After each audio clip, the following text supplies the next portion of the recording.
And I think that's one of the strengths of comic book shops in general is from your dingiest, most like stacked long box nightmare to your most elegant and well laid out shop, you're inside someone's head. It's Herman's head for anyone who remembers the early 90s classic. But you're inside their personality, and it's incredible. And it's still fascinating to me because comic book shops across the country, I mean, occasionally you'll find chains like Vault of Midnight, Graham Cracker, or whatever, but there is no homogenized comic book shop. There's no GameStop for comics, though they tried. And I love that. I love going into a store and knowing for the most part I'm going to find the same stuff here, but the way I'm going to interact with it, discover it, smell it, it's going to be vastly different.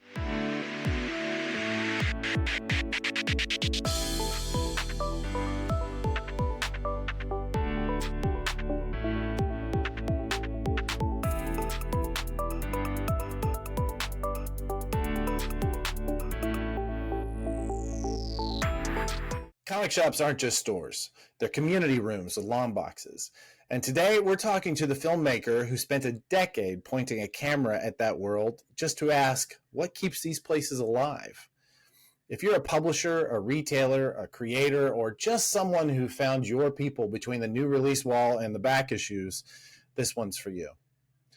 Wes Eastin is the director of Shopping for Superman, a new documentary about the history and future of comic shops. We get into how a 10-year passion project came together, why hand selling still beats algorithms, and what he learned interviewing shops from Mile High to Golden Apple. Also, how crowdfunding powered the finish line, and why a next project on Wizard Magazine might be exactly what our culture needs. As sales channels fragment and attention gets noisier, the fate of comic shops, these hyper-local discovery engines, matters more than ever. And if we lose them, we don't just lose a place to buy books. We lose mentorship and curation and the on-ramp for our next generation of readers. So, let's dive in. This is Comics Industry Insiders.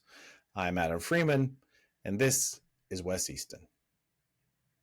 I want to begin with something I think is really important that you and I don't believe has ever really discussed in person, because honestly, it wasn't until this week that I experienced it. What exactly is your problem with The Bear season 3? I mean, it's having just binged it, I have thoughts, but you just seem so anti. It's just like I can't. For America's #1 comedy, I didn't laugh a ton this last season. I mean, I can actually go into why this season was absolute trash, and I will fight anyone. Let's go.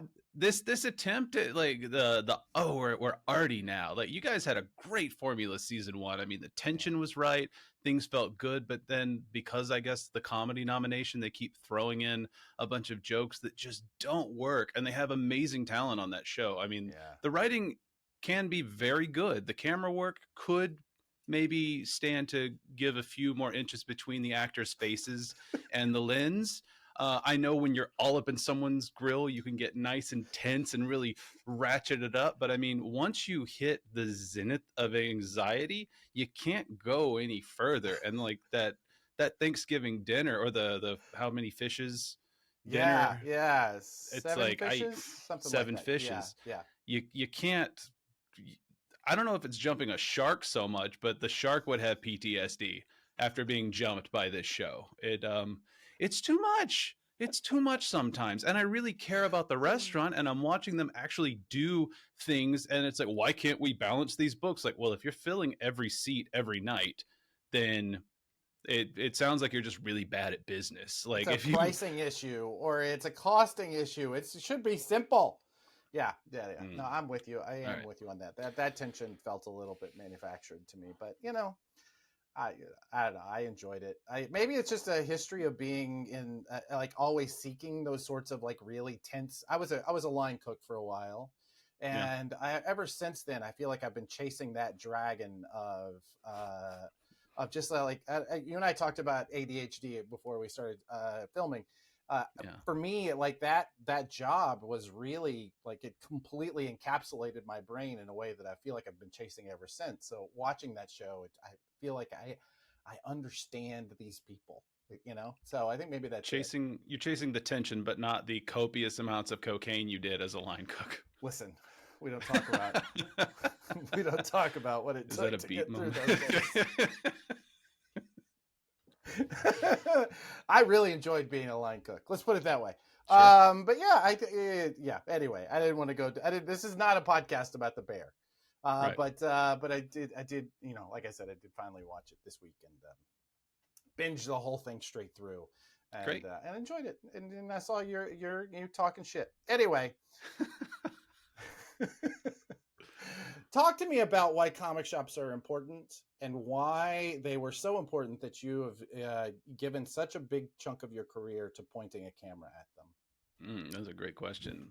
Comic shops for me, great place to keep kids reading because that worked for me as a kid. I read everything I could, but comics were a thing I would consume just this and the same book multiple times if I could. You know, you read it once, then well, I don't have the next one, so I guess I'll read it again and look at the artwork this time. Every time I went through it, you know, there's more to be had. But the thing I always harp on the most is so I went from living in a more urban area to a more rural area and reading for fun. You got called choice names for that.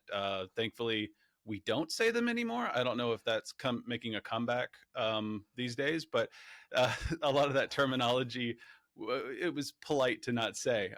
Right. Anyway, they the comic shop was a place where I could have a shorthand with adults who loved reading too. And I didn't feel so alone in this town that I'd moved to. And suddenly it was fine that I loved Star Trek. Suddenly it was fine that I was reading comics for for entertainment, for leisure. And those same people who were in those stores would say, you know, well, if you like this, you're probably going to like this other book. But they kept things very appropriate for my demo. And my family owned a just real quick diatribe. My family owned a picture framing store next to a newsstand, and I would sit on the floor and go through all of the books that they definitely didn't take advantage of, where they would rip the cover off. The affidavit returns. Right. They definitely weren't selling those books for 25 cents in a big crusty box underneath a bookshelf. But I would go through that constantly, and there was no direction for me. It'd be like, okay, here's a random issue of, you know, an Infinite Crisis storyline next to something like the Atari book that Conway did, or just very random selection of books. And for me, it was strange because it's like, I love comics, but this doesn't make sense to me. And I don't really want to read Kazar. I have no reason to, you know, but that's what's here. But in a comic book store, I had a person who could very much say, okay, kid, you like this, you'll probably like this other book. And there may have been a little sardonic at the time. Shops have definitely evolved since the early 90s in terms of customer service, but it really set me on a path of finding amazing books in the 90s, like Concrete, uh, Strangers in Paradise, things that you, as a kid, don't necessarily go to immediately, but things like Bone were on my radar. I didn't read it because it looked, you know, like kiddie, and then as a grown man, I read it and was like, "This book's amazing! Why didn't they hand me Bone? This is fantastic." But primarily that, I think, seeing in the news for years, you'd see another store go away, and that's the case with businesses all over the country. It's not just specific to comic book stores, and it didn't really imply some greater crisis, but it made me remember back in the 90s when all these shops that I'd suddenly discovered being this amazing resource for me as a kid with, you know, not a lot of friends and a need for that kind of outlet, uh, just kind of disappearing over the course of a year, around the mid 90s for some reason. I don't know what happened, but Shocking. yeah, exactly. And it kind of made me think like, okay, well, I could stand to learn more about that. And as I did, I learned about the direct market and the history of that, and thought, you know, this is such a compelling story. And I do love comic shops. I could see myself returning to the subject matter while trying to get a 9 to 5, or, you know, while freelancing and all this. I had the means to begin to shape and tell that story over time, and I knew I would always come back to something that I loved. Whereas other projects, you say like, well, you know, I had all every interest, every intent of finishing this, but, you know, life is life and has its own demands. Right. This is something that I never quit. every creative person I know has that forgotten manuscript that they started, or the big project that was going to be their life's work that it peters out after a while and it goes away. I think it is commendable that you not only got started with this but carried it through. How many jobs do you think did you do during, like, give me an idea of scope, like time frame? You started when, and when did you finally finish the final edit? So overall scope's about 10 years from concept to final product. 2014, I'd moved to Los Angeles in the spring, and I was hanging out one day thinking, I've been thinking about doing this, making my own film, like not just a little short. Like if I'm going to put the time and the money into something, Right. I want it to be something hearty and, you know, it takes a moment to consume rather than just easily forgotten comedy sketch like I'd been doing with friends and, other people I'd worked with. And so yeah, I came up with the concept. Generally speaking, the title kind of came to me and it made me laugh because I thought, shopping for Superman, okay, it's not about the education system, it's not about the other ways in which Superman has been used. It definitely kind of like toes that line of like, would DC get angry? And if I'm a contrarian by heart, so I'm just like, yeah, that's fun. um, let's take this ride. And so I started doing pre-interviews. Warren Jaycox, who ran Galaxy of Mhm. Comics in Van Nuys, he let me harass him regularly, and I'd say, "All right, Warren, I'm going to bring in some lights and a camera on one of your slow days or a day that you're just in the store prepping. Is that cool? And I'll interview you and try to get this tone and vibe down." And every time, Warren was always a sport, and he would let me do that. And that just in doing that, just in having conversations with him kind of off the cuff like this, just with a camera between us, he was telling me, "Oh, you should probably talk to this person. You should probably talk to that person." Yeah. And I had a strict policy of, if you recommend someone, I will interview them, because if saying no or trying to edit early on is pointless. And because of that, I ended up meeting some of my heroes in Los Angeles and then got a little bold and said, Harlan Ellison, he wrote some comics. He lives not too far from me. I want to talk to Harlan Ellison.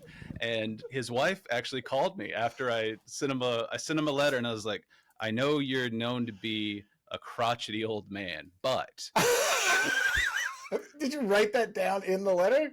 close to those words." Yeah, Okay. curmudgeon. I use curmudgeon. I was like, "I know you are rumored to be a curmudgeon, especially when people ask you for your time without compensation. So I am a poor man, but I will pay you whatever you demand to have your take." And he'd only written a few. He's one of the most prolific authors of all time, but he'd only Right. done a few comics, like Five Against Chaos or Seven Against Chaos.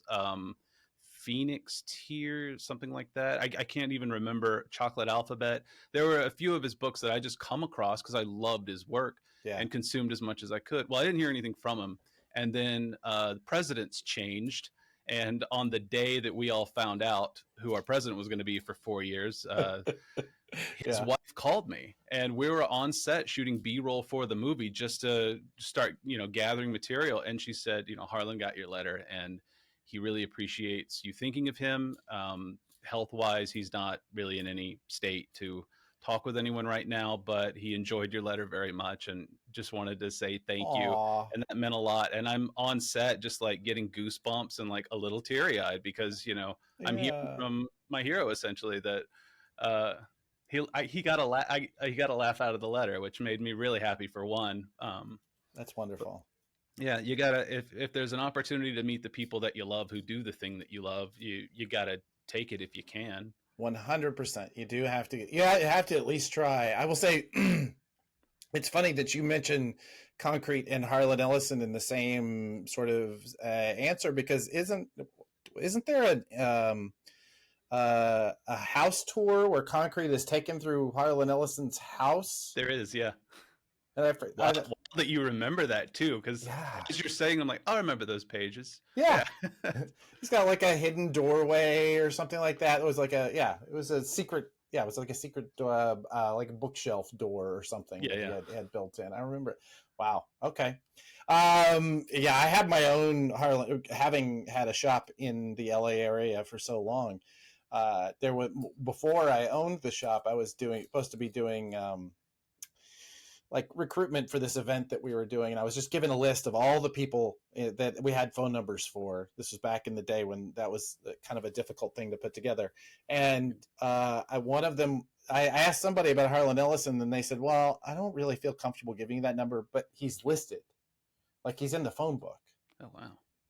And so what? And so it was like that moment from High Fidelity when he's like, he's in the phone book. It's so weird. So I call him, and the phone rings twice, and he goes, "Hello," and I panicked and hung up, and that was it. That was my whole. That's great. No, it's That's not. a perfect Harlan story. It's yeah. shameful. It's shameful. I still live in shame to this day. I feel like my parents are somewhere feeling less than because I wasn't able to at least say hello. We've all been intimidated though, and it's wild too. Yeah. Like the people that I get intimidated versus like my wife is a jock scientist, and Okay. while living in LA, we saw Heidi Klum. We Oh, sure. saw, and gorgeous, gorgeous human being. We saw Brian Posehn. We saw all these people just walking around like Sherman Oaks, Yep. and she was never phased by it. I'm just like, oh my god, that's so cool. But then we went to a Firestone Walker Brewery, and I felt her like grab my shoulder, and I was like, what's going on? She's like, all right, don't make it obvious. David Walker just walked in to the brewery, and I said, who's David Walker? And she said, Yeah. Firestone Walker. And apparently he was her desktop on her laptop while in grad school. She loved his beer so much. She's like, his accent is awesome, and he makes great beer, and oh my god. And I was like, all right. So I pulled my my old single guy tactic when I would see a lady at a bar that I wanted to have a conversation with, Uh-huh. and leave it up to her to whether or not she wants this amount of cornball in her life. Yeah. And I called the bartender over and I said, would you please take a glass of ice water to that man and say compliments of the couple at the bar? And it gets a laugh typically, or just Yeah. go away. And it's like, all right, I know where I stand, And Sure. she said, I can't do that. I said, why? Because he doesn't want to be harassed. We're not like, we didn't dig his vibe or whatever. This is a Yeah. genuine, like, we just want to say hi. And she said, no, he owns the place. You can't buy him anything. I was like, it's water. Just, would you mind doing it? Just, it's water. I'll give you $10 because I want to Yeah. see my wife starstruck. And so she does it. And he walks over and he's like, oh, David Walk. I don't know his accent. I forget. But they just start talking across me, and I politely excused myself for a little while. And it was just fun to watch her just like, it's Yeah. like, the guy owns a brewery. Like in my mind, like that's okay. If that's your celebrity. Gabby, my partner, has the same way in that she, like, we've been in the room with big time celebrities. It never phases her. But there was an artist, I wish I could remember his name, but he does all this found art of stuff that he finds on beaches all over New York. And he does these incredible collages of all this found art. And we went to one of his showings, and he was there, and she was like, just vibrating. And so you go meet him. I can't. Yeah, I went over and introduced myself, and then introduced her, and it was like exactly like that. It's astounding that we have that. Well, it's that fear though. I get it because like in some of the people I've interviewed, I'm a huge fan of, but you have to turn that off because Mm-hmm. laying that on someone is it can be a heavy thing. It also puts you in a category in people's minds where it's like, I want to talk about your work and you're here to Yes. not do that. Yes. But with the documentary, it was easy to like compartmentalize, and I would save my fanboyness until the camera was done rolling, and sometimes to my own detriment because for the project, Derek Robertson Yeah. of The Boys and Transmetropolitan fame. Transmet is one of my favorite series of all time. It's Like, incredible. It is love it. incredible. Yeah. And so he's there. We're at Golden Apple Comics off Melrose, and Adam was kind enough to Ryan was kind enough to set us up in the space and even stage the background so it has the books, that had done the cover art for behind him. And even while doing this, James Gunn walks in. This was just after Guardians had come out. Oh, And wow. Derek's like, you want to turn around and get some shots of that guy? And I was like, no, I heard him come into the room. Tromeo and Juliet. Yeah, he just walked in. I'm here to interview you. And if there's time, I'll chase him to his car. But you're my gentleman. And then when the interview's done, I was like, okay, I'm gonna turn off the camera, and I was like, all right, Derek, this is when I'm gonna get a little nerdy. So in Transmat, I want to say 3 or 4. There's a 2-pager in an apartment where Spider Jerusalem's at a party. In the center of the page, I'm pretty sure it's Patton Oswalt, Bride Posehn are the likenesses. Who are the other people in that party? Because the faces are way too specific to just be anybody. And he goes, that's really funny. And then he turned to Ryan. He's like, do you still have that 2-pager in the back? So Ryan brings out a framed the artwork from that, brings it out, and he's like, so that's my wife's friend from college. That's a buddy of mine from this thing, and I'm just like spazzing out. Sorry to use an outdated term there, but I'm That's just all like right. I'm freaking out, and just like, oh my god, like I literally obsessed over this because I'm like, that might be Conan O'Brien. I the hair had the poof, the Yeah. Conan poof, and I was just like, there has to be something. It's Close Encounters, like this means something, and in reality, it's just like, no, it's just some friends. And I was like, oh, that's great. And I wish I'd gotten it on camera because it was just such a. I finally got an Oh. answer from one of my art heroes. And then the art was actually in the room. And it was there. He didn't have, he pull off a shelf. Ryan came out with a framed, like 2-page, and it's one of those things that I want to find Ryan again. We've spoken since, but I want to be like, if you've still got that, I don't know what your price is, but No kidding. you Yeah. know, Oh, that is so sweet. Did you get a chance to? Did you ever get a chance to meet Ryan's dad, No, I Bill? didn't. Bill. He's in the film. We found some footage of him talking about the death of Superman and kind of lay it out. And when I saw that, I let him know later on. I was like, hey, I put your dad in the movie. Golden Apple's only in there a couple of, he's in the background. It's in the Yeah. background for Derek and briefly elsewhere, but I made sure Bill's in there as well. It's giving us the Oh, breakdown, and he was like, I appreciate that, man. It's like, yeah, like Golden Apple's one of those stores that everyone I talked to in LA was like, have you interviewed Ryan yet? And I was like, yeah. honestly, I'm nervous when I talk to him. I don't know why, but when I would talk to Ryan, I'd be like, because he's a great guy. Everyone, by Yeah. all accounts, sweet human being. When I'm Absolutely. talking to him, I don't look up a lot when I talk to people. And Ryan Right. came out, I was like, big. Sorry, sir. Can I possibly shoot an interview in your store, sir? Like suddenly I felt like a kid in a comic shop, And he was Oh, like, yeah, cool. oh, All right. that's very sweet. Oh man, I love that. The Leibowitzes are a sweet family. I absolutely adore all of them. And I will tell you, speaking of, there's a connection. My second Warren Ellis interaction was at Bill Leibowitz's memorial at the shop. I was sitting there with my then wife and our baby. I think we had a baby. We had a baby, I think. And he came over and was making goo goo eyes at the baby, and then told a dirty joke that I wish I could remember, and then just walked like it was a mic drop on his way out the door. So the lesson is always end on a dirty joke, I guess. Leave them laughing. It's the That's right. Costanza thing. Like you get a laugh, that's when you leave. That's right. Exactly. So give me, so how does this, let's talk about this process. I want to dig deeper into everybody that you spoke to, because as we learned that one night when we met, that so many of my friends you had already like sat down with, Yeah. and it was an incredible experience. And I will tell you, I'm a little bit jealous because so many of them I've known for decades, but I've never been in their shop. Oh well. Right? Yeah. And you don't really know a retailer until you've lived in their space. Yeah. It's their version of the clubhouse that they Yeah. they piece together bit by bit. It's very much their personality, and I think that's one of the strengths of comic book shops in general is from your dingiest, most like stacked long box nightmare to your most elegant and well laid out shop. You're inside someone's head. It's Herman's head for anyone who remembers the early '90s classic.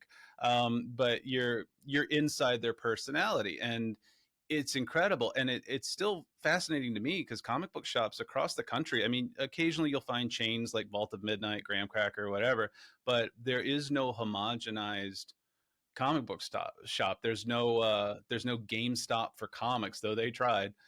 And I love that. I love going into a store and knowing for the most part I'm going to find the same stuff here, but the way I'm going to interact with it, discover it, smell it, it's going to be vastly different. And it becomes that record collection on the wall or in the long box. Like as I go through any of it, I can remember for the most part where I got what. And Yeah. sometimes it retains that essence depending on how dusty that shelf was. But I mean, that's one of the reasons I love it the most, is because it's so unique. And those shop owners, they make such an impression. Again, for the most part, some people Truly. like buy it and get out, but that is so far gone from the early days where it was just I have the most toys and I want to own all my comics I've ever wanted, so I guess I'll start a store. Now it's people Yeah. who, you have to love this stuff to really, to thrive in an environment that is chaotic to say the least. Incredibly true. It is you were talking earlier about how the 90s we had a contraction, and it was really our only contraction of the number of stores that have been around. Otherwise, we've been on this pretty steady, either kind of static or slow rise of the number of stores ever since then. But it really was that the contraction was the loss of the people for whom this was about making money. Right. Right, because the Yeah. early 90s was about like, oh crap, if I got comics, I've got, it's like printing money. Sure. And then suddenly it was not that, and everybody that was left were the people who either A, figured out how to make a living, or B, just loved it so much they couldn't quit. And I think That that says a lot. that's one of the reasons for the title in my mind. I mean, like trying to understand my own, I want to say subconscious, whatever crapped out that name in my head, whatever Yeah. that part of creativity is in our brains that's just like, do this now.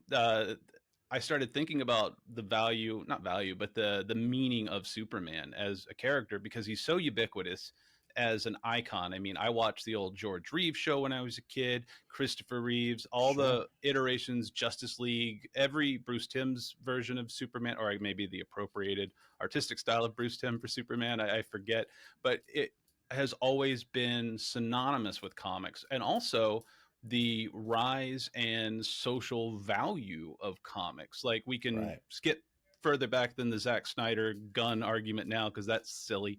But the going back to like Death of Superman, that was, I won't put it all on Jurgens and his team and say that he killed the comics industry, because that's not true at all. But people remember that being around the same time and saying, oh, Mm-hmm. the death of Superman, and sales and all these things plummet. And for other reasons than, a character dying, but also this idea that whenever you see a Superman crest on a store, that store sells comics.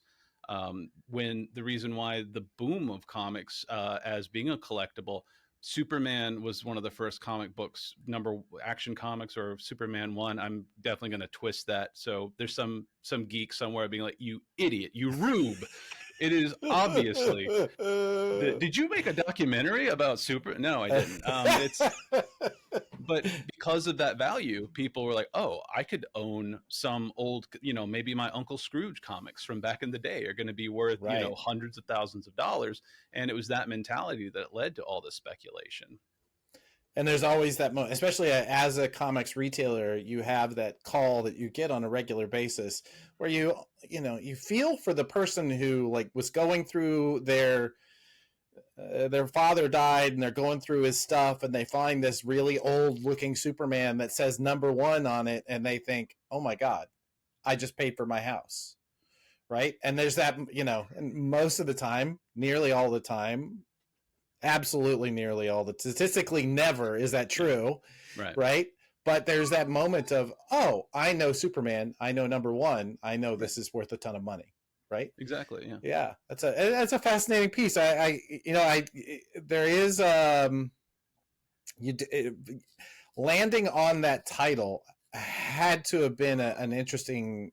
It's from a marketing perspective, it's a really wonderful choice because you didn't go for the obvious, right? You didn't go for comic shops, America's greatest invention or something like that. Yeah. Yeah, I think that's well. So, is there a moment where you feel like, okay, this is not just something I'm tinkering with. This is real. Like this is worth whatever I'm going to be able to put into it. Is there a dividing line for you? There are a couple of moments that I worry about how it's perceived because this has been in a very emotional process for me. I think with anything an artist, and I don't use that term for myself a lot, but it's definitely a piece of art at this point. Right. When when you jump in and it's something you love and you really put your all into it, there are a couple of moments where there's doubt, and there are a lot of moments where there's doubt and worry that are people going to love this as much as I do? Because I think comics are kind of this, it's a mainstream culture thing now for different reasons than the books are. Like the characters are great, valuable IP, but the actual books and the stories that they tell are still limited in terms of audience, and in a sad way, because I mean it's never been a better time to be reading comic books. Like incredible stories where no one's wearing capes and cows and shiny boots and flying around. You'll get human stories like Blanket, Sleepwalker. Like there are things that you put it in someone's hand and they're like, this is a comic? Like, yeah, crazy, right? Like this is Yeah. wild stuff. So all that said, I the two moments for me, one is when I had enough footage. I had just gotten back from Mile High Comics in Denver. I spent 5 days in Chuck's massive um I almost said bunker, that's not right, compound. It's, if you haven't been, and you've only heard the legend of Mile High Comics, it's incredible. And he said, look, I'll put it to you this way: there's cameras everywhere and I trust you. It was a moment of like, if I didn't trust you, I have a way of keeping track of you. Right. Go nuts, tell me when you want to talk to me. And so it was a week of like walking through history, because I mean, Chuck is a great salesman, but there were times where we'd be in those stacks and he would just start talking. Camera's not rolling. He doesn't need to convince me of anything, but you'd see his hand just go across some titles, and he's like, "Oh, I remember when I got these," and he loves it as much as anyone. And I'm seeing that, and I'm like, there is heart here beyond just the people who have made their stores go for whichever reasons. Like Katie Pride, her store, there is not just the value of the book, it is the value of the store. Gives so much to that community that has been overlooked. She made a store for people who are not traditional comic shop visitors, comics readers. And to see, start connect these dots of how these people bring so much heart and love to this, I'm like, okay, I really think there's something here. And I got home and started really trying to edit something that still needed a lot of work. But what I put together with some schmaltzy, royalty free music at the time, I sat back and I felt like a pang, and I was like, this is there is a story here. And it's going to take a little more doing, a lot more money and a lot more time, but it showed me that I was on the right track. And the second was not too long after that, Dan Garino's book about the history of comic shop, the Yeah. book. Mm-hmm. I could do the whole title, but I won't, because I can't remember all of it. But Dan, I read his book cover to cover.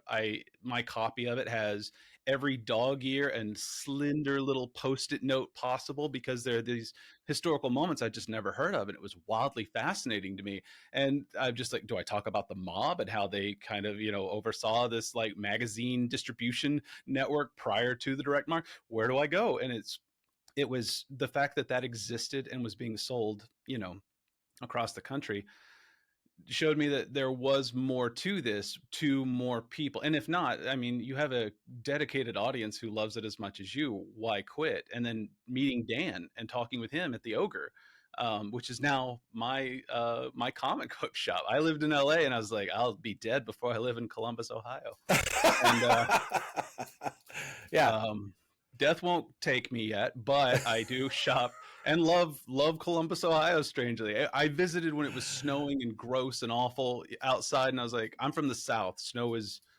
Weird. it, It's yeah. novel, you know? Yeah. So it's raining, but it's not rain. Your Yankee dandruff is It's just something building. else. It's building Yeah, up. It's weird. It's like rain that doesn't soak. Yeah. I gotta go shovel rain. No. Anyway, all those things kind of came together, and it felt. I'm not a woo-woo person. I don't really believe in much outside of what we do and make for ourselves, but things aligned in a crazy way. And then by the end of all of this, to skip ahead a little bit, I was amazed how much this movie belonged to Ohio because I ended up interviewing Jeff Smith, and a friend of mine's father produced the documentary on Jeff Smith. I had no way of knowing. She just said, "What would you recommend for my kid this age?" I was like, "She's almost old enough for Bone, I think." I don't know a ton of kids' books, and I don't want to give her like a Yeah. Telgemeier book, and that's a little younger. Excuse me, a little younger than her reading level. And she laughed and she came back with the colorized Bones signed by Jeff and the DVD from the movie. And I was talking to her dad. I was like, "What?" He's like, "Yeah, comics. Everyone loves comics." And we thought that would be a fun venture. Documentaries are pretty cheap and easy to make. And I'm just nodding and trying not to cry. I'm like, "Yes, they're very cheap and they're very easy to make." Yeah, well, not everybody needs a decade, I guess. It's Hey, COVID happened. I moved across the country. sure. My hard drive died.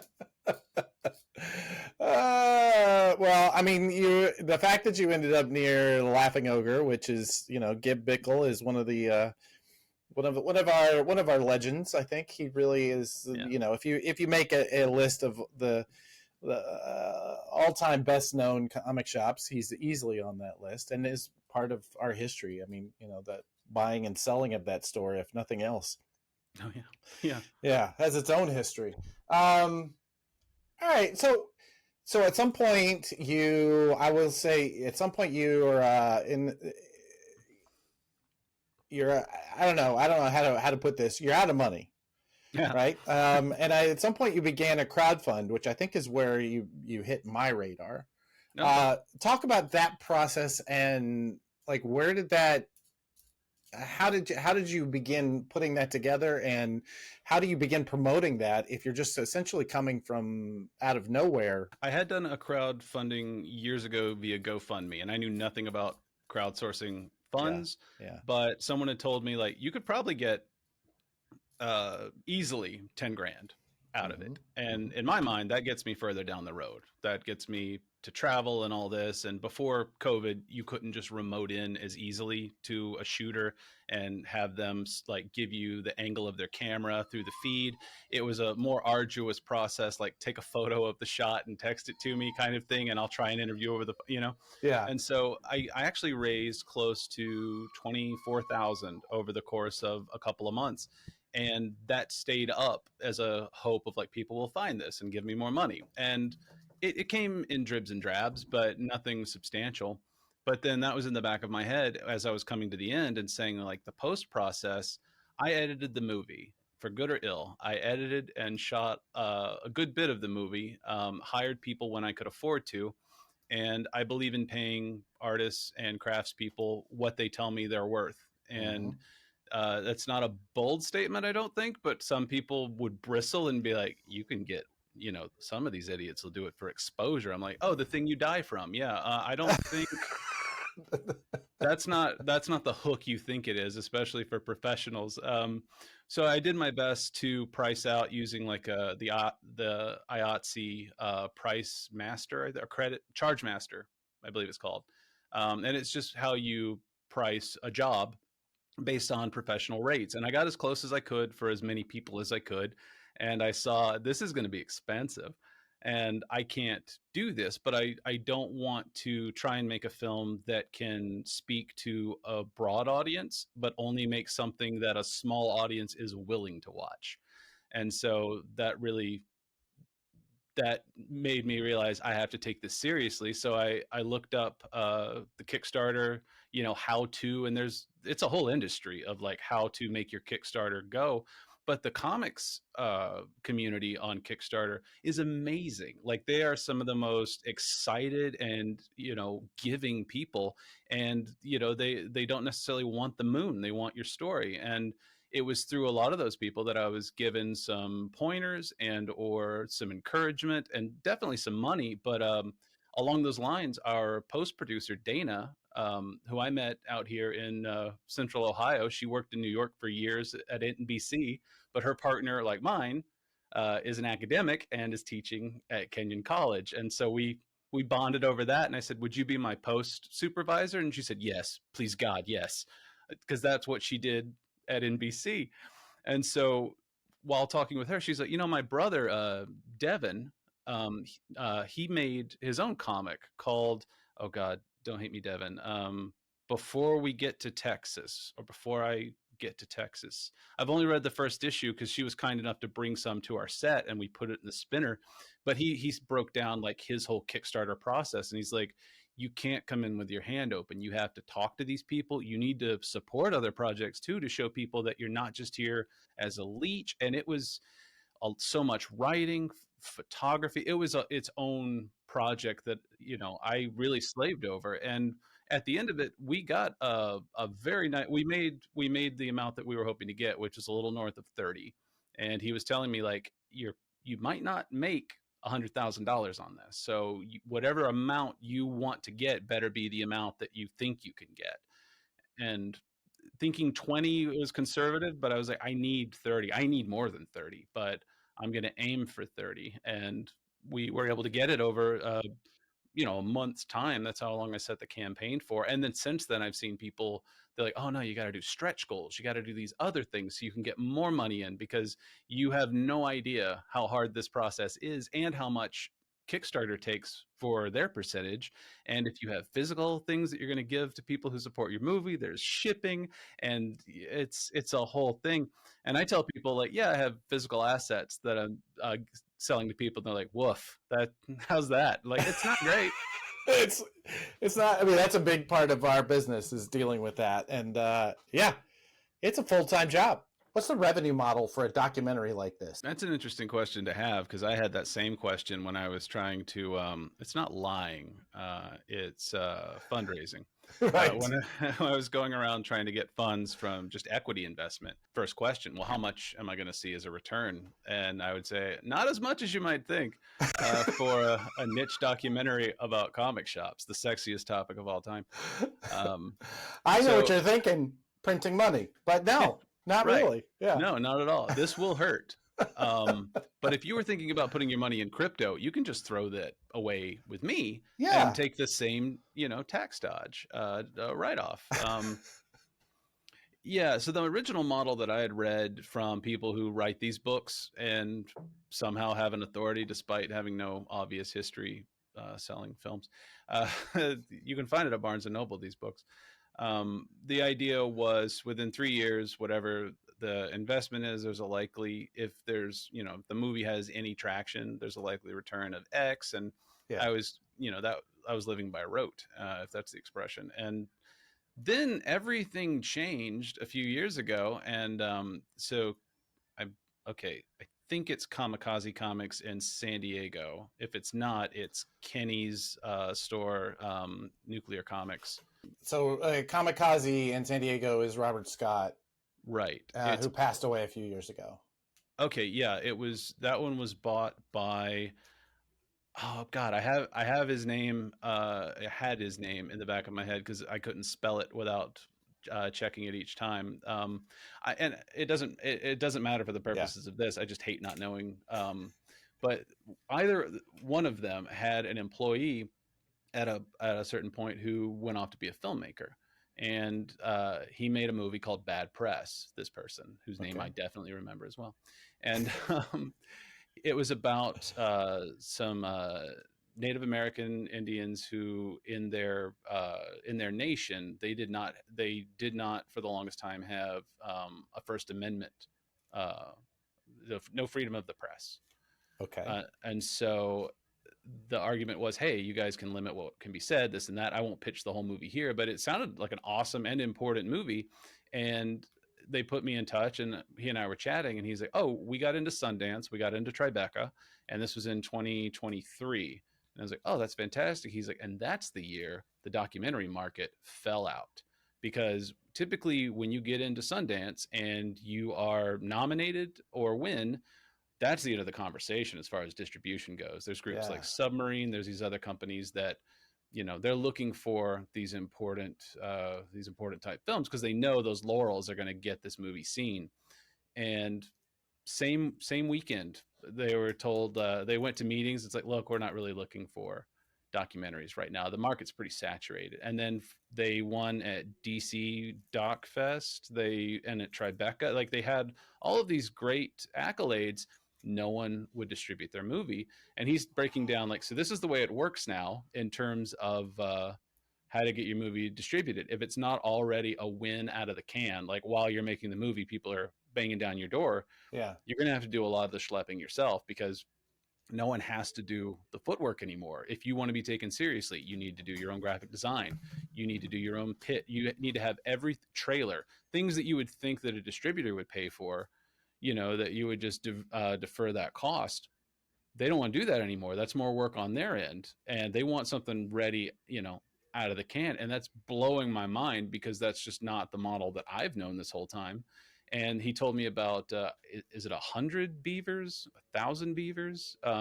It's this indie darling that some guys in the Midwest or a little further west of mid said, this is a crazy idea. Let's make a black and white movie where this man it's all silent, where a man is hounded by hundreds and or thousands of beavers, and they're all in like mascot costumes. Like any animal is a mascot costume, and it's insane. But Yeah. I think even their posters, they started just taking old models of movie posters. Like the main one they used looked like a National Lampoon's.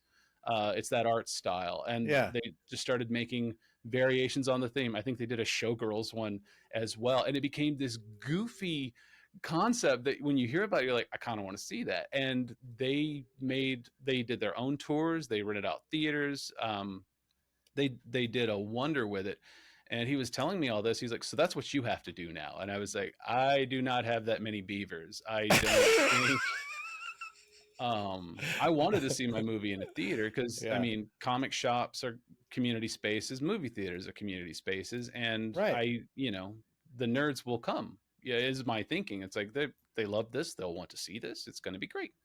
And everything told me over time no. And even a distributor that I'd known for 20 years, I didn't know he was a distributor at that point, but he's distributing a friend of mine's movie.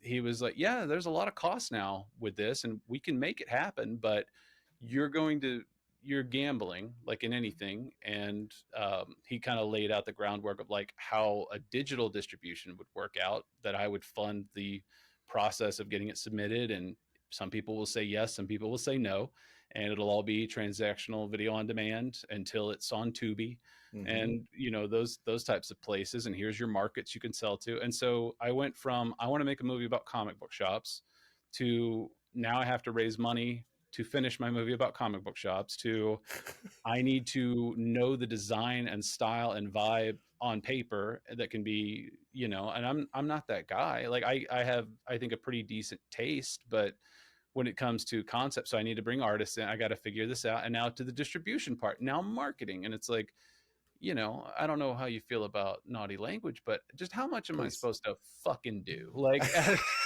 you know, it's like, hey, Dean Koontz, write the book. Now make your shitty cover and take your own photo and summarize the book for the jacket. It's like, no, man, come on. Like, I kind of get why people use AI at a certain point. They're lazy, it's like, I don't want to do that. Chat GPT, sell my movie. So is that where you are in this process now? Is that you're just trying to like wear yourself out personally? So you're like, okay, fine, I will do the work. I, Is that where we stand right today? you have to. I mean, my great grandparents were immigrants from Mm-hmm. Greece, and there was this idea that like there's it's somewhere in you, right? Third generation. Yeah. If you want it done, you have to do it. And I mean, Yeah. I'm no stranger to work. I love working on things that I love. I also like seeing my wife and going outside. So there's definitely a fine line you have to walk. But um, yeah, we're at this point. We're recording this. If I can share that, it's not Please. evergreen, but Yeah. this is on September 10th, and nothing of consequence is about to happen. No, this is September 18th, and the movie drops tomorrow, conveniently on the 19th, Friday the 19th, conveniently when Superman comes to HBO Max. My decision was made at the start of September. That news was dropped about 24 to 32 hours ago. And part of me was just like, God damn it, James Gunn. Is this because I didn't chase you down in the parking lot that day with Derek Robertson? Are you? And my friends are like, oh, that's good news for you. I was like, maybe it Maybe. is. I hope so. So it drops where? Where? How is it? Yeah, You're better at this than I am. that's It will okay. be on Apple TV, or it is on Apple TV Plus, Google Play, Amazon Prime Video, and YouTube TV for now. Or you can go to our website, shoppingforsuperman.com, and buy the Blu-ray, Mm-hmm. which is packed with extra features, blooper reel, director's commentary. If you're not sick of my voice yet, Yeah. and my goal is, because talking with Joe Field, who is an absolute mensch and marketing genius, Mm-hmm. he cares so much about this industry. His first question to me was, well, what about all the interviews that don't make it into the movie? Because you can only use a minute or two of any one person. And I said, yeah. And he said, and how many interviews do you have? I said, well, when the drive was working, I had 50 all told. Yeah. And he said, so wouldn't it be really awesome if you could put those on YouTube so people could enjoy them? But I can't, in my mind, I'm like, I just can't put a raw interview on. I have to produce it, make it, a little zesty for people. And Sure. then that was tested when Jim Shooter passed away, because I was like, not to be an opportunist, but I was like, the way the algorithm works is the sooner this goes up, the better. Mm-hmm. But if I really want to take the time, that's editing together a 45-minute, almost, I don't think I did the full thing. So maybe closer to 20, almost half an hour, which is the longest video I'd posted on our YouTube channel. And so I trimmed out my voice as much as possible and tried to make it work, and then threw it online, and there was a decent response. But I think people also think like, oh, he's going to churn these out one a week. It's like, I really wish I could, but they will come. They're the ones that, like, I'm working on the Dan Jurgens one right now. There's another few interviews, and some of these guys, like Joe Ferrara, I could probably make 3, because Joe and I spent about 4 hours together. That Oh wasn't my the God. initial intent, but Yeah. I whole with every part of my being love Joe Ferrara, and saw him at Comic Con and was like, Joe, and didn't I interviewed him 6 years ago, and he saw me. He said, "Hey, Wes, how you doing? How are things been? Good job with the movie. I hear good things." It's like, oh my God, that's praise from Caesar. Like, I love this man, and he remembers me. That's fantastic. Yeah. Ah, what a sweet man. I yeah, one of my highlights of this year was not with Joe, though it did get a chance to like sit with Joe on the day of the comics retailer programming at San Diego this year. But it was on another night. I was just went out, I pull on my summer clothes as I usually do, and I walked to this event. And Eric Reynolds from Fantagraphics said, "Are you cosplaying as Joe Ferrara?" Thank you. Thank you Yeah, very much. He's a stylish man. yeah, absolutely. I'll take it. Well, that's wonderful. You have a real release, right? It's that's got to feel. I don't know. I suppose there's a got to be a minute of just the pre-night jitters. I mean, not knowing how people are going to respond, and so much of what you're talking about feels like publishing comics. Like, I because bet. there is very little infrastructure for this, for what we do. And so much so that we built a company around the idea of giving people that infrastructure of what we do, so that people like you can go, I don't wanna, you know and so there's so many people who like get into this and realize you have to learn all of these little skills in order to bring any of your work to market. And I kind of love that you had to do that. I mean, no, Yeah. no offense. Well, no, none taken at all. I mean, it's the question of like, well, you say you want it.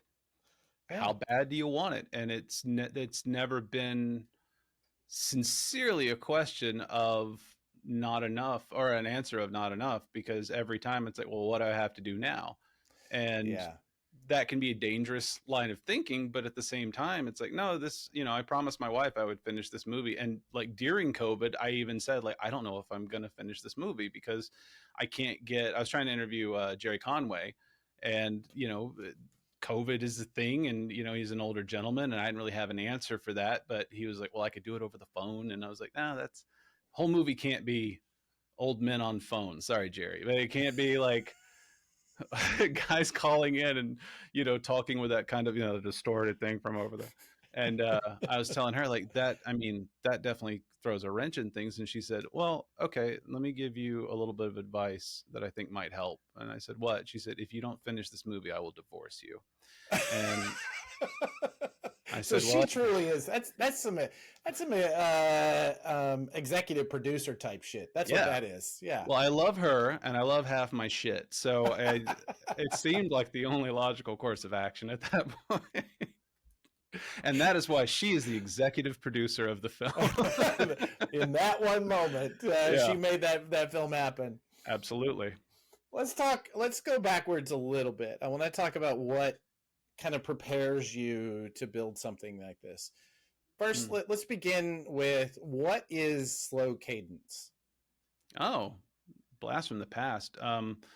Slow Cadence was a project that I worked on with a former partner, Stephanie Bird, and it was designed to express in more than just words the pace of living and contemplation is not the right word, but it is a contemplative lifestyle to be a Southerner and not just a young brash person living in Atlanta. Like the concept of Southern is this very othered thing, and so Stephanie had this idea to create a series as a diptych, where on one side of your screen you're going to see the individual speaking, and it was in a series of, I want to say, was it it was four different people: a family that owned a farm, a couple of friends who loved fly fishing, some hikers who loved the Appalachian Trail for anyone that gets upset with my correct pronunciation of that word.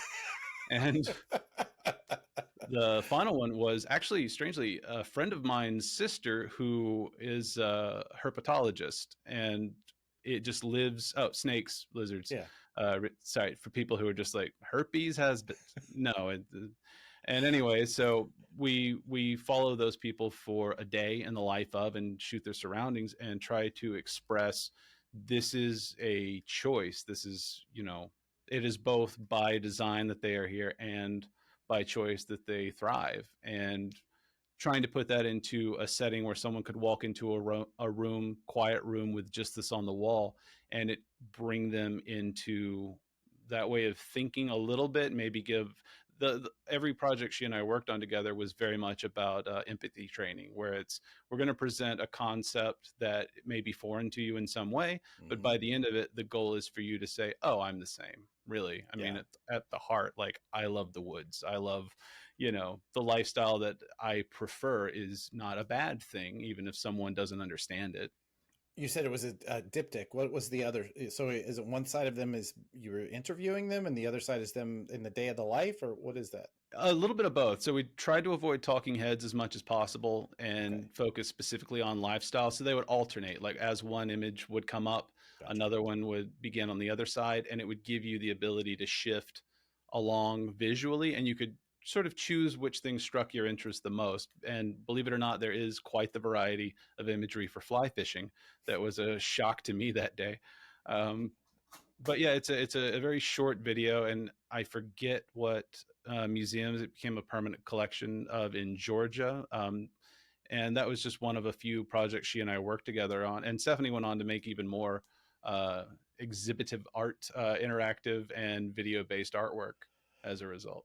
It is a fascinating idea. The concept around it I find really interesting. It's something I've been thinking about a lot lately. Is this, we live in a very polarized society, and there's a whole lot of north versus south, east, Yeah, coast versus middle, my team um, versus your team. my team versus your team. Yeah, And I find, as somebody who grew up in Texas and then lived in California and now lives in New York, for me, it's I always have a hard time with them. Right? There's just us, right? yeah, And some of us believe this, and some of us believe that.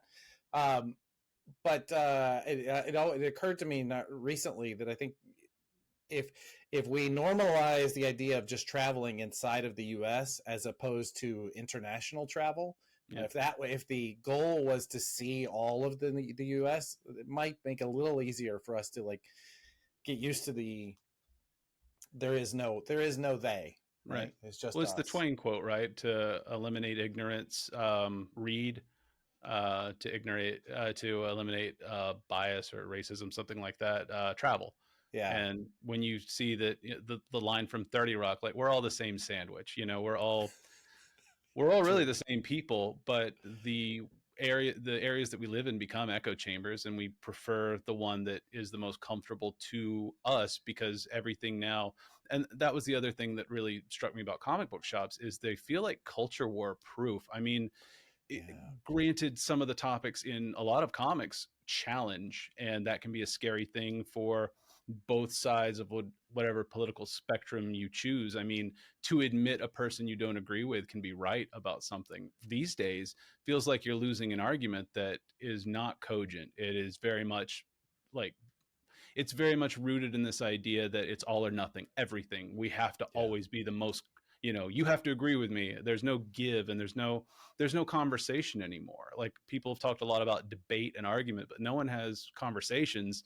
And you can just disagree with people about whatever. You love the bear, and I love that for you. I hope everything, and seriously, like, any art out there, I hope someone's enjoying it and someone's appreciating it, because that was the artist's intent. That's why they spent, in some Yeah. cases, 10 years on a project, is because they want it to resonate with somebody, and they want someone to take something out of it. And just because it doesn't with me doesn't make it bad. I mean, if you'd asked me 20 years ago, I'd be like, everyone's stupid that doesn't like this. But, Yeah. as right as that version of me might have been, it's incredibly wrong. The art is a subjective experience for everybody.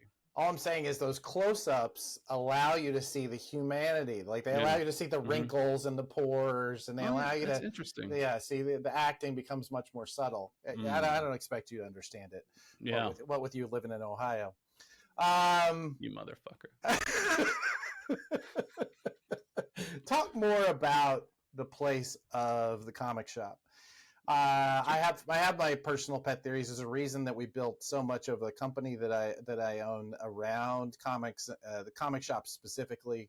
Mhm. But I'd love to hear more. Every time you and I talk, it's like, oh, I get you, you get me. Like there's Yeah. this like this thread of that love. But I want to hear more from you about why it is that you think people can come together in these places. What makes them special for that? I mean, it's the variety, it's the array of artwork. Nothing is, or I say artwork, I mean writing and, illustration. And if you're Alex Ross and insane, every form of media, I think, that can be applied to a canvas. I'm not going to start talking about how great Alex Ross is. That's a different documentary. But I think it's because you have a huge spectrum of human experience that's lived and real. You have some interpretation for sure. People's take on this is probably what it's like to be that. That's in everything. But you, now more than ever, you have everyone's perspective in a way. I mean, there's definitely some areas that probably don't do so well. Like, I don't know if the illustrated version of Mein Kampf is really flying off the shelves. And anyone who just said there hasn't been one, you're right. Probably not. Read the room. I don't know. But you have that, you have representation in a way that, for some people, that seems like a dirty word, and I don't get it, because I mean, yeah, not every story I read I want to necessarily identify with every kind of person on the planet. Sometimes I want a story that I can just sink into and turn off my brain and my Yeah. my empathy machine. But other times I want to know something. I want to learn something new. I want to come out of a story feeling like I traveled somewhere or lived somewhere else or experienced. I mean, every movie you've come out of feeling amped up and charged, you were there. You were in that experience in some part of your mind.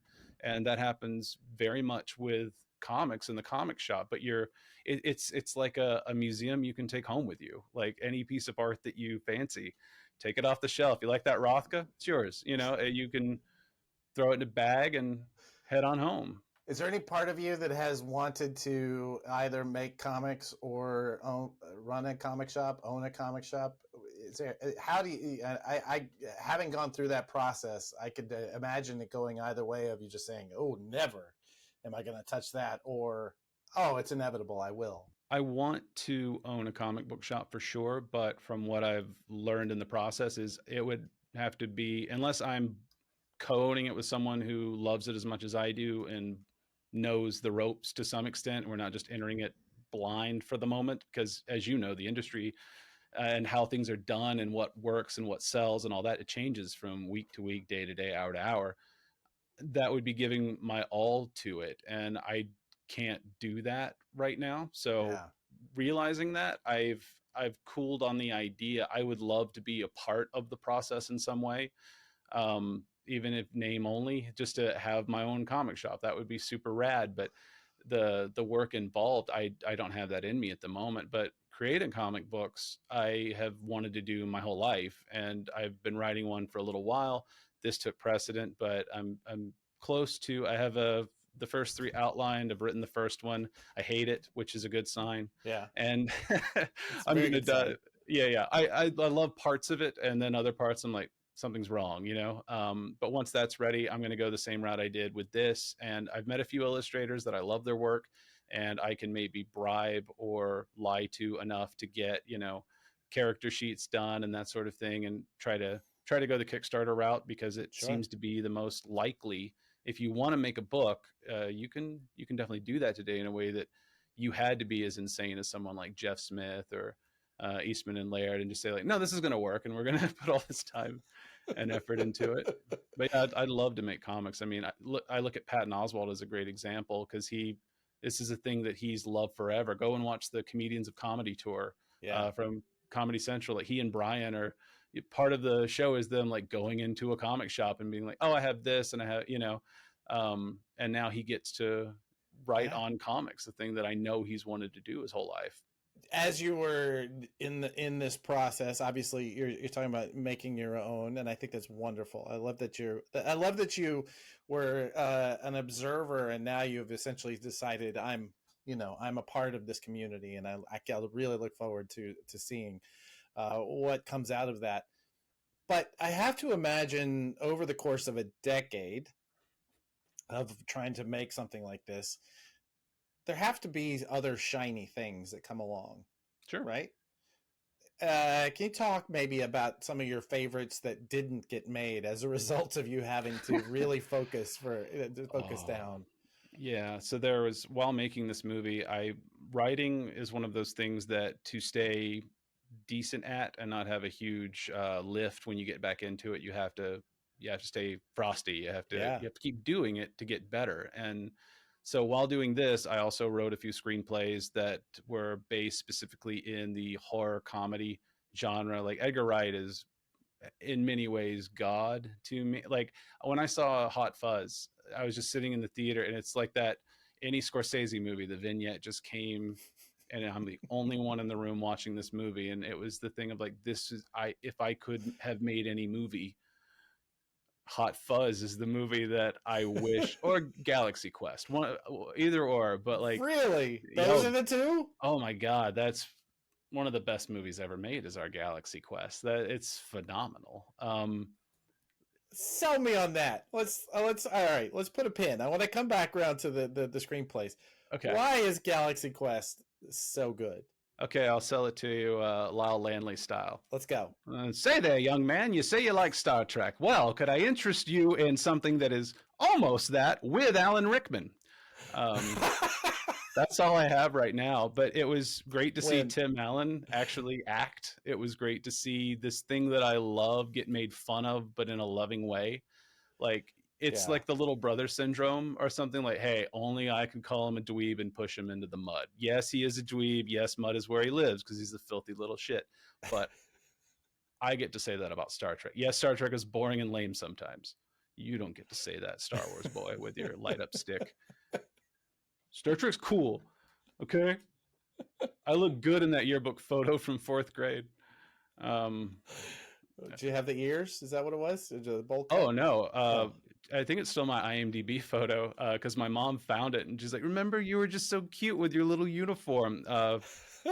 Fourth or fifth grade, I was like, I'm gonna wear my Star Trek Halloween costume, red shirt, TNG, of course, Of and course. smiling like I'm the luckiest boy on the planet. And Oh, it was worth every bit of harassment, because every friend from that I grew up with will just send me a photo on occasion of that yearbook page. It's like, you're just ahead of the curve, man. Like, yeah.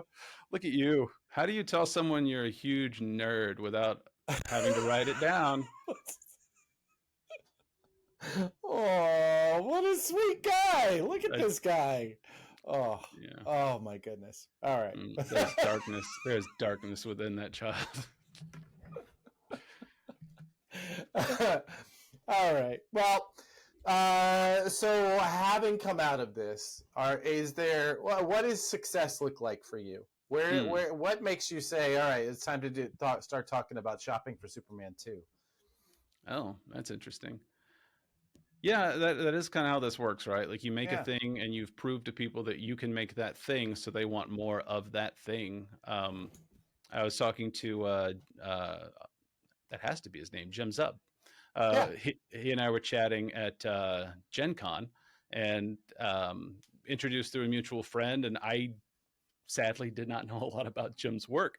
And he had lines of these like very thrilled fans to meet him. Sure. And he and I just started talking about Conan, because I had a friend who used to paint the Conan book covers, and I was like, oh yeah, it's cool that Conan had armor and he's a smart guy, the Sumerian, that people think he's just a big dumb brute because of the Arnold movies, but he's actually like a tactical genius and all this stuff. And we're clicking on that Mm-hmm. level, and I'm realizing very quickly, like, I'm talking to the guy that does Conan, and like aimed to do Conan. Like, he wanted this. And in my head, Yeah. that's not my cup of tea specifically. But so I asked him, like, well, why Conan? Why did you end up doing that? He's like, I was doing this other series and I had to prove to people that I could do Conan, that I could do a violent book, that I'm the guy for that, because they see my other work and they're like, that's not the same. And so with Shopping for Superman, people were saying, well, what's your next documentary? And I was like, oh, I'd love to do one about Wizard Magazine, like that. That there's a great story there, I think. There is. Yeah, I'd love to Ah, tell that story. And for like our age group specifically, it resonates in a big way, because that we didn't have the internet like it is today. There was no Joe Blow, Ain't It Cool, The Beat, um, ICV2. I'll go through all of them, no, but it's okay. that did not exist. And so Wizard was your ear to the ground. In fact, some of the people that I interviewed for the documentary, I remembered them from Wizard, like Scott McCloud. I remember reading his story about Yeah. understanding comics and seeing the artwork, and it was fresh in my mind. And then I saw him at the Jewish Federation of Atlanta. They had a Superman exhibit that he came and spoke at, and I'm just like, I know this guy, Wizard Magazine. And then when I interviewed him, I got to refresh his memory of all the many things he's done, but most notably, of course, Wizard Magazine. Wizard Magazine. He's Yeah. like, I did Zot. I'm like, and I love that for you, but you were in Wizard Magazine, and Let's that's talk pretty more about cool. that. Yeah. So What anyway, was it? like, Destroy? Was that his big one? Destroy? It was like, do you remember that? It was. I think it was a big book that he did. yes, It's yeah, just yeah, really yeah. nerdy. But it was like an oversized book, and it was just the same character over and over again saying the word destroy. Yeah. Yes, there you go. I, amazing talent, that guy, and He's his incredible. books are great. But the thing with what's next, I've wanted to do narrative stories. I want to do, the reason why I mentioned Edgar Wright, I want to do like a meta commentary comedy, sandwich of loveliness, and horror felt like the way to go. I got Mm-hmm. a little bit of attention from some stuff. Never always a bridesmaid, never a bride. Like, they would get like second place in competitions and stuff, but it encouraged me to keep going, because rejection is a part of the game, and you never know what's gonna land with an audience, or what judge read what. And it's kept me going. And I have a project that I'm writing right now, meant to be a series, because few people are interested in films, that when there's money involved. So working on a two separate prestige series, just outlining, and I'll churn out a first episode and then see where that goes. Gotcha. Yeah. Excellent.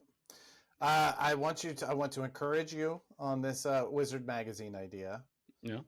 Um, yeah, I think it was actually in the nature of this. I should probably ask you to pitch why Wizard Magazine is so important. I know that you just did a little bit on it, but if you had to encapsulate what made that particular periodical about Mm. comic books so important.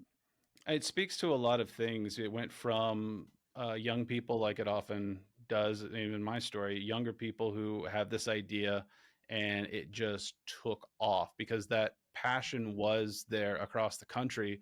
You know, Mhm. zines existed in so many ways, but this was one of the few that actually took that model, made it its own very specific, very unique thing, and combined elements of pop culture in a way that it made a far more uh, meaty bite for people. It wasn't just about the intricacies of, you know, this writer, that artist. It was about the industry. It was about the adaptations of the work through some of their movie call or call sheet Yeah. things. You'd send in letters. People would send in their own artwork. They had a perfectly acceptable and in no way questionable price guide for the comics that you're reading month to month.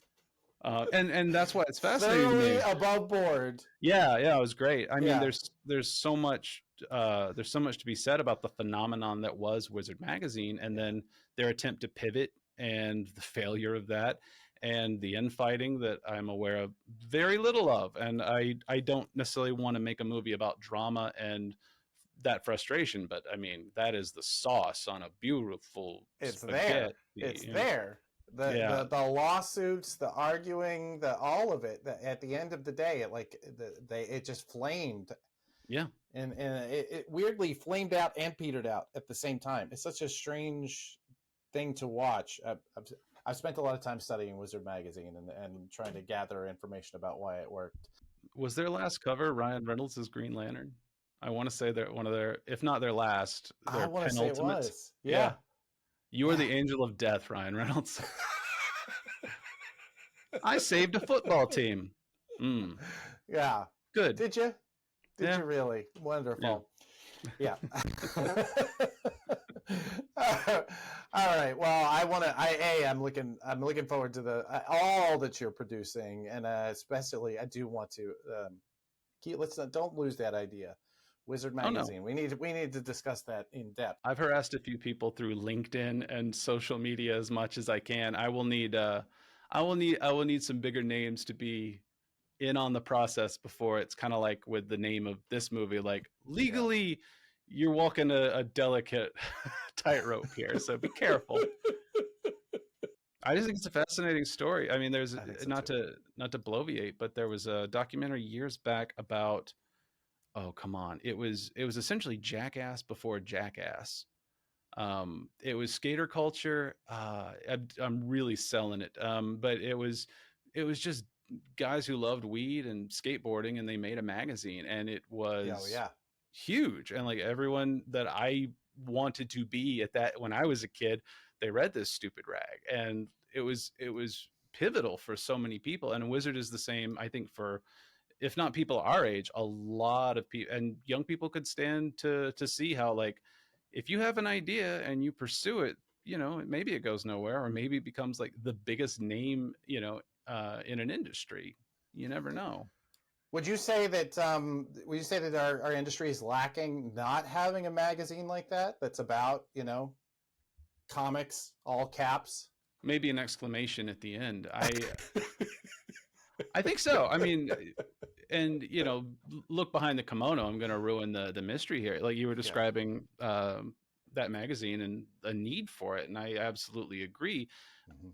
There's so many places to get news, and a lot of it is derivative, and a lot of it is you'll see the same story two or three times, but now with, you know, an opinion attached to it. But the reason why mattered to me is because it was this vibrant thing that gave me just enough morsels every issue. And there are issues of Wizard Magazine that I don't remember, but I read from the time I found my first one of Captain America on a cover. I think it was a Liefeld, but with a smaller chest, or a Liefeld adjacent, on through that Ryan Reynolds book. I read every one of them, Yeah. and cover to cover, if not twice. And if I'm bored, I'll go through, you know, the price guide and laugh that my Wolverine 75 is still worth $25.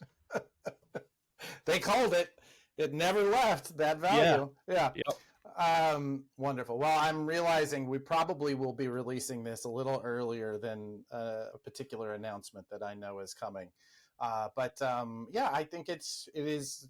I think to me, the value of Wizard Magazine as a tool inside the comics shops themselves was its ability to sell comics. Right. Right. It sold comics as a culture. It sold individual comics. It sold you on series that you'd never heard of. It focused on creators in a way that nobody had actually done before. Like, who are the people making these books, and not just, how cool is Superman and look at how badass Wolverine is. It was legitimately about the creators themselves, and those hot lists. All of that was really about building a culture, and I think we are definitely less than as a result of that. And if you agree with me, stick around for a couple weeks because you may hear something coming up. So, all right, cool. Because I'm realizing we need to get this episode out while it's still promoting to the literal dozens of people who are going to be listening to this. They should go and watch Shopping for Superman. How can people be engaging with you with what you're doing with Shopping for Superman, other than going to Apple TV? And what was the date again? September 19th. September 19th. That's legitimately tomorrow. That is legitimately tomorrow. Oh, wow.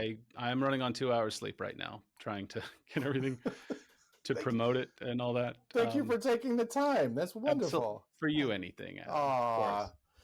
Oh, did I make the DVD? Or did you just you should me buy interviewing it too. You made the DVD? If you buy it, you'll find out. Good man. Rent the movie on the platforms, then buy the movie to get the full experience, and then buy the Blu-ray. And it makes a lovely stocking stuffer. And how would people go about doing that? You can buy the Blu-ray by visiting shoppingforsuperman.com. Mm-hmm. And you will pre-order it. It will ship in October. Okay. I am dotting I's and crossing T's as we speak, and then it goes into duplication, and then you'll be getting it from this guy here. I'll be shipping it from the house. Wes, I can say from the first time that we met, you and I, obviously it was just we kind of feel like we got each other. We understood where we were coming from. We had that mutual love of comic shops. You knew so many of my friends. You knew what a wonderful group of people they were, and you celebrated them in a way that I have spent a career celebrating them. So immediately I felt like a kinship for you, and I'm so looking forward to seeing the success of this and whatever you have coming up. So thank you for taking the time today. Legitimately, as we're recording this, it's Shopping for Superman will be released streaming tomorrow. You probably won't see this until a week after, in which case you probably should have already seen it. And if you haven't, please go do it. Run, not walk. It won Best Documentary at San Diego Comic-Con. How could you pass that up? Yeah, I didn't plan this at all. I just carry it with me everywhere I go. How did you? Were there multiple? Were you up against multiple documentaries? Why does everyone ask that? Yes, there were other documentaries. They didn't just say, "And here's your participation trophy. Congratulations." I've been an Eisner judge. I believe that Jackie would have said, "You know what? We need to give this guy an award. Let's have a category this year." Absolutely. Oh, not an Eisner. This was, oh my God, I wish. No, next year, everybody, because I'll be the only one. So I kind of have to. I think so. I get to meet Phil Lamar. We'll see him again, I guess, because he's in the movie. But yeah, the film festival they hold every year. They won Best Documentary for that. Oh, okay. All right. So not an Eisner yet. Not yet. All right. Very good. Well, I'm sure it's coming. All right, buddy. Thank you so much for being here. And the rest of you for watching. If you have not liked, subscribed, and or hit the alert button, you're probably not going to hear about this as quickly as you want to. Support your local comic book shop.